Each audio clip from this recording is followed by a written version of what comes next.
मुझे बजट पे बोलने का मौका दिया। सबसे पहले मेरे कॉन्स्टिट्यूंसी में एक बदकिस्मती है कि मेरे 4 इलाके ऐसे हैं जिनकी पॉपुलेशन 12,000 से ज्यादा है और 4 हाई स्कूल हैं। वहां हायर सेकेंडरियां 15 से 20 किलोमीटर दूर है। 50% पॉपुलेशन मेरी एसटी है और आज मैट्रिक में सारे स्कूल छोड़ जाएंगे बच्चे, क्योंकि 20 किलोमीटर अफोर्ड नहीं कर सकता गरीब बच्चा। रोज गाड़ी का किराया कहां से लाएगा और वहां जाएगा। जो आज से पहले एमएलए ने इलेक्शन जीते 3, सिर्फ रिबन काटे हैं। बिल्डिंगें बनी है हमारे पास, सब कुछ है, रिबन काटे कि मार्च में क्लासें खुलेगी, आज तक नहीं खुली। मैं चाहता हूं, एक हायर सेकेंडरी है होड़ना, एक सिगदी, एक चिनगाम और एक इंदरवाल। उसकी फिजिबिलिटी रिपोर्ट भी डायरेक्टर साहब के पास पहुंची है कि कितनी दूरी है, कितनी स्ट्रेंथ है। तो मैं चाहता हूं कि अगर गवर्नमेंट के पास एफिशिएंट फंड्स नहीं है, अभी स्टाफ नहीं मिल सकता है, हमारे पास वहां हाई स्कूल में पीजी टीचर्स है, वो क्लासें खोले, एग्जाम कहीं और दे, ताकि जो बच्चे वहां हमारे गरीब तबके के हैं वो 11th क्लास में एडमिशन लें।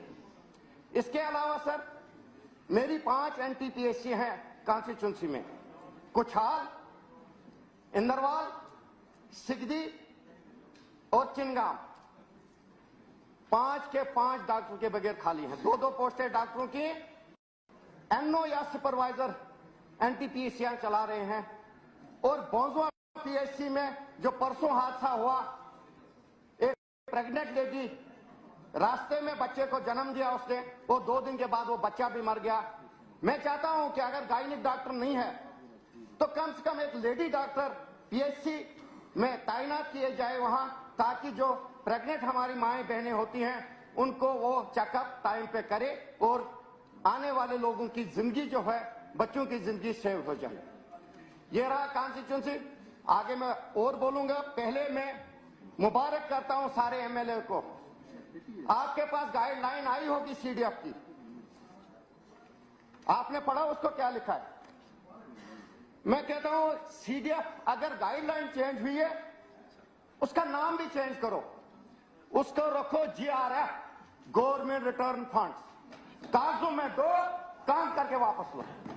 अब मैं बता दूंगा, एक ही हथियार एक एमएलए का होता है सीडीएफ, जिसको अपनी मर्जी से इमरजेंसी वर्क करवाता था।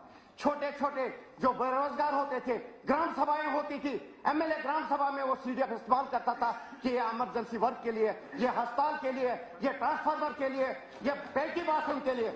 उसको भी गवर्नमेंट वापस लेना चाहती है। मैं बता दूंगा, आपकी कॉन्स्टिट्यूंसी में साल का 3 करोड़ नहीं 1 करोड़ फंड्स मिलेगा। सबसे पहले 54 लाख रुपया आपने जीएसटी वापस करना है, उसके बाद बचे आपके पास 2.5 करोड़। जो वेंडर टेंडर डालेगा 20% प्रॉफिट वो अपने लिए भी रखेगा, नहीं तो पार्टिसिपेट क्यों करेगा टेंडर में। हो गए 60 लाख, वो भी हो गया 1 करोड़ 10 लाख, वहीं पे खत्म। जब जब टेंडरिंग प्रोसेस होता है, कोई वो ठेकेदार नहीं है छोटा जो 50% डोन टेंडर नहीं देता है। 50 दे रखो 40, इसका मतलब 1 करोड़ वहां से भी खत्म हो गया। आपकी कॉन्स्टिट्यूंसी में 1 करोड़ रुपया पहुंचेगा, उसको टेंडरिंग प्रोसेस कहते हैं। आइए, मैं वादा करता हूं आप 3 करोड़ तक हमें फ्री हैंड दीजिए, हम अपनी मर्जी से डेवलपमेंट करवाएंगे।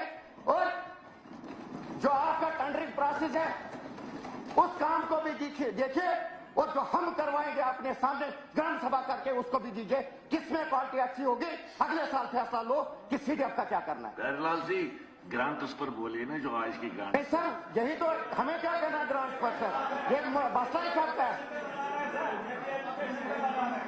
हमने एजुकेशन को भी देना है, हेल्थ को भी पैसा देना है। तो सर इससे बेटर है कि 270 करोड़ रुपया साल का सब एमएलए का आएगा जम्मू कश्मीर में। ये फाइनेंस वालों के बच्चे शायद यहां नहीं पढ़ते हैं, शायद हिंदुस्तान से बाहर पढ़ते हैं, तभी उनको गरीबों की समझ नहीं आती है।